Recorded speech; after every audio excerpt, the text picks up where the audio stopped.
मेरा घर फैक्ट्री से 5 किलोमीटर की दूरी पर है। मेरे पास एक साइकिल है जिससे मैं अपने घर से फैक्ट्री और फैक्ट्री से घर आता जाता हूँ।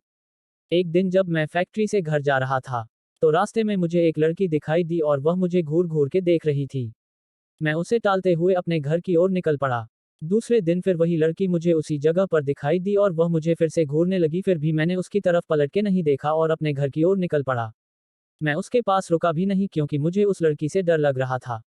वह लड़की कई दिनों तक मुझे देखती रहती थी। एक दिन वह लड़की वहां पर नहीं दिखाई दी तो मैं सोच में पड़ गया, ऐसा क्या हुआ जो वह लड़की आज नहीं आई। फिर मैं अपने घर की तरफ निकल पड़ा। एक हफ्ते बाद मेरे घर पर एक चिट्ठी आई और मुझे पता चल गया था कि यह चिट्ठी उसकी ही है।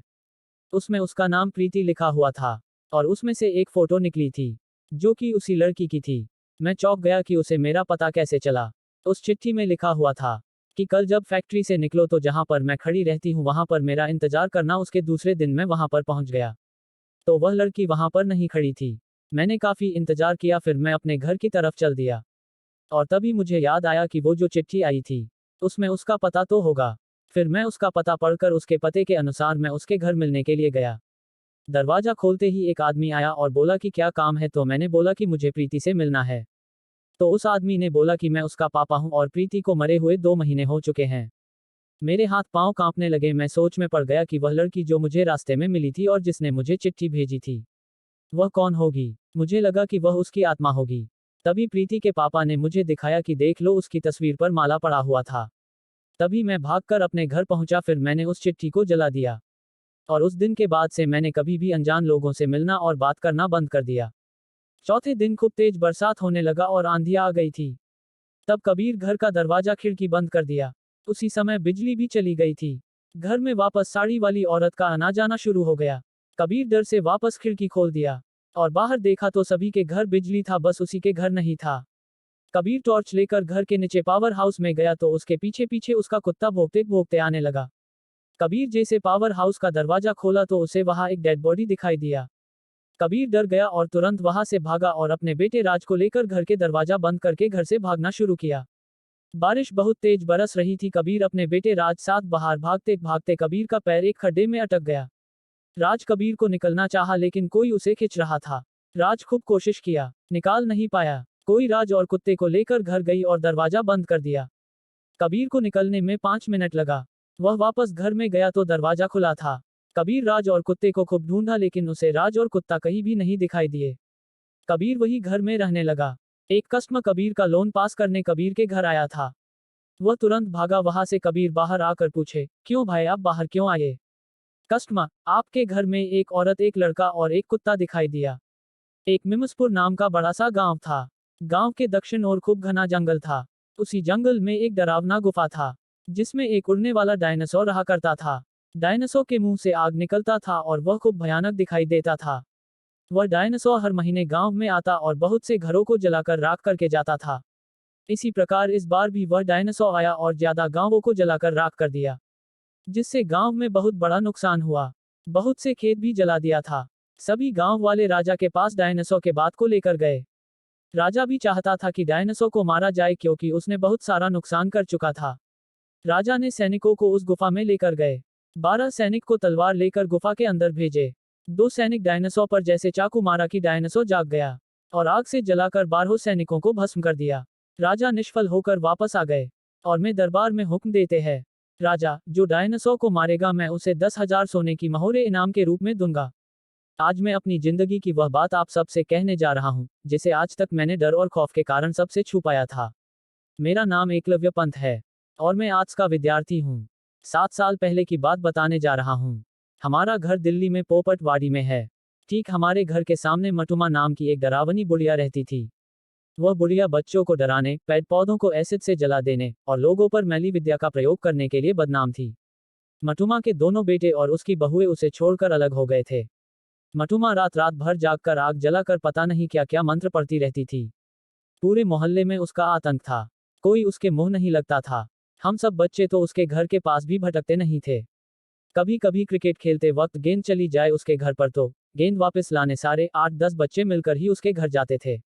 ऐसा बताया जाता है कि मटुमा जादू टोने करके औरतों के बच्चे गिरवा देती थी और लोगों पर मैली विद्या से टोटके करके उनका खून चूसती थी।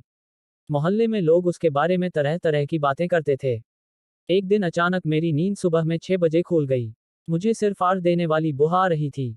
मैंने माँ से शिकायत की। मेरी माँ भी बोली कि उसे भी दुर्गंध आ रही है। हमने खिड़की से झांक कर देखा तो उस डरावनी बुढ़िया मटुमा के घर से धुआं निकाल रहा था। माँ बोली कि पक्का उस बुढ़िया ने कुछ अनशन पकाया होगा। इतना बोलकर माँ फिर से सो गई।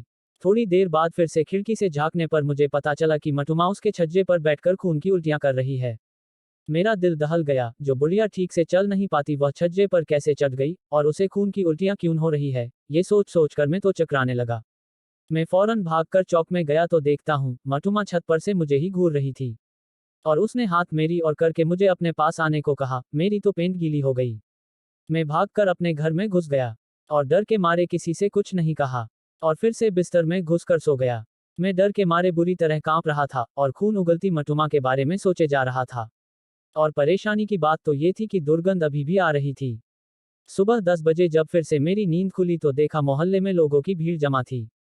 सब बात कर रहे थे कि मटुमा 3 दिन पहले ही मर गई थी और उसी की बदबू सबको आ रही थी। मेरा कलेजा तो जैसे मुंह को आ गया, क्योंकि मैंने सुबह 6 बजे ही मटुमा को छज्जे पर खून उगलते देखा था और मेरी बदनसीबी से उसकी नज़र भी मुझ पर पड़ गई थी और उसके मुझे बुलाने का क्या मतलब होगा। ये बात मुझे पागल किए जा रही थी। कुछ ही दिनों में मेरा कॉलेज खत्म हो रहा है। हॉस्टल से फिर मैं घर जाने वाला हूँ। मुझे पता नहीं कि कहीं फिर से उस पापी बुढ़िया के भूत ने मुझे डराया तो मैं क्या करूँगा, और कहीं अगर उसने मुझे कोई नुकसान पहुँचाया तो मेरा क्या होगा। मैं अभी भी पूरी तरह से डर के साए में हूँ। मेरी सलामती के लिए दुआ करना दोस्तों। ये कहानी एक ऐसे राक्षस की है जिसे आप लोग जानते होंगे या नहीं यह मुझे पता नहीं है। उस राक्षस का नाम है ब्रह्म राक्षस। भूत प्रेतों में भी कई योनियां होती हैं। अनेक नाम होते हैं, जैसे कि भूत प्रेत पिशाच राक्षस डायन चुड़ैल आदि बहुत से नाम होते हैं। तो दोस्तों मैं आपका समय बर्बाद न करते हुए अपनी कहानी पर आता हूँ। हमारे गांव में एक ब्राह्मण रहते हैं जिनका नाम है नत्थी लाल। लोग उन्हें शर्मा जी कहकर बुलाते हैं। उनके घर से कुछ दूर खेत था। उस खेत पर एक बहुत बड़ा पीपल खड़ा था। वह पीपल बहुत पुराना था। कुछ समय बाद उन्होंने उस खेत पर घर बनवाने की सोची। पहले वाला घर बहुत छोटा होने की वजह से उन्होंने खेत पर घर बनवाने की सोची। उन्होंने उस पीपल को काटकर अपना घर बनवा लिया। कुछ दिन तो ठीक ठाक चला, पर कुछ दिन बाद शर्मा जी बड़े परेशान रहने लगे। कभी वह पूजा करते थे, कभी नहीं। तो उनकी बीवी ने उनके बदले स्वभाव को देख उनसे पूछा कि तुम पूजा भी नहीं करते, आजकल बदले बदले से रहते हो, कभी बच्चों को डांटते रहते हो, तुम्हें हुआ क्या है। पंडित जी के चेहरे पर मुस्कान आई और वह कहने लगे, मेरे घर को तोड़कर अपना घर तो बना लिया है, और इसे क्या पूजा करने की कह रही हो, सब कुछ मैं ही हूँ, मैं ही भगवान हूँ, इसे पूजा करने की कोई जरूरत नहीं है। वो कभी दांत मीसते, कभी बड़े प्यार से बोलते, कभी आंखें लाल तो कभी सही हो जाते थे। उनकी बीवी को शक हो गया कि जरूर किसी भूत प्रेत का साया है और वो बातें ऐसे करते हैं जैसे कि वो दो लोग हों। तब पंडितानी ने उनको बिठाकर आसन लगाकर हनुमान चालीसा पढ़ने लगी। वो सोच रही थी अगर कोई भूत प्रेत होगा तो भाग जाएगा, पर पंडित जी पर उसका कोई असर नहीं पड़ा। वह एक टक लगाए देखे जा रहे थे। उसने काफी मंत्र पढ़े, गायत्री मंत्र। तभी पंडित जी की आंखें लाल हुई और कहने लगे, मैं किसी से नहीं डरने वाला, और तू क्या समझ रही है, मैं इसे ऐसे नहीं छोड़ने वाला। तब तक उसका छोटा बच्चा वहां आ गया। मम्मी, पंडित जी ने उसे ऐसे जोर से पकड़ के खींचा और ऐसा लग रहा था कि उसके सिर को कच्चा ही चबा जाएगा। पंडितानी ने कहा, बच्चे को छोड़ दो, इसने क्या तुम्हारा बिगाड़ा है, उसे छोड़ दो। पंडितानी ने विनती की, बड़े नम्र भाव से कहा कि उसे छोड़ दो। तो उसने उस बच्चे को छोड़ दिया और कहा कि मैंने तुम्हारे इस नम्र भाव की वजह से इसे भी छोड़ रखा है, नहीं तो मैं इसे कब का मार चुका होता। उसने फिर पूछा, तुम कौन हो और मेरे पति को तुमने क्यों बस में कर रखा है, आप हमसे क्या चाहते हो, आप हो कौन। तब उसने कहा, अगर अपना भला चाहती हो तो पीपल के पेड़ लगाओ, जितने भी हो सके पेड़ लगाओ, फिर मैं बताऊंगा कि मैं कौन हूँ और फिर मैं चला जाऊंगा। तब पंडित जी की बीवी ने 101 पेड़ पीपल के लगाए। एक दिन उसकी पत्नी ने देखा कि आज पंडित जी सुबह उठकर पूजा पाठ करके आ चुके हैं।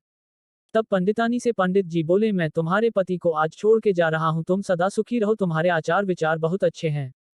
मैं ब्रह्म राक्षस हूँ, वैसे मैं किसी को नहीं छोड़ता और न ही किसी से डरता हूँ, मैं ब्रह्म राक्षस हूँ, ब्रह्म राक्षस, हा हा हा। तुम्हारे पति ने मेरे पीपल को काट दिया था जिस पर मैं हजारों सालों से रह रहा था।